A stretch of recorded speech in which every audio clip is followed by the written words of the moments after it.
আল্লাহ এখানে কোন ইহুদিকে বলেন নাই, আল্লাহ কোন খ্রিস্টানকে বলেন নাই।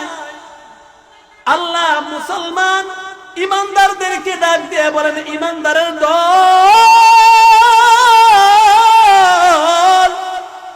আল্লাহকে বই করো, আল্লাহকে বই করো, আল্লাহকে বই করো। এতে বোঝা গেল ইমানদাররা মাঝে মাঝে আল্লাহকে বই করা ছাড়িয়ে দিব। আল্লাহকে বই করা ছাড়িয়ে দিলে এজন্যই আল্লাহ বলছেন, ইমানদার তোমরা আমি আল্লাহকে বই করো, আমি আল্লাহকে বই করো। আল্লাহ এখানে বিধর্মীদেরকে কন্যায় আল্লাহকে বই করার জন্য আল্লাহ বলেন মুসলমান ইমানদারদেরকে ডাক দিয়ে বলেন বই করো কাকে? এজন্য আল্লাহকে বই করতে হইব।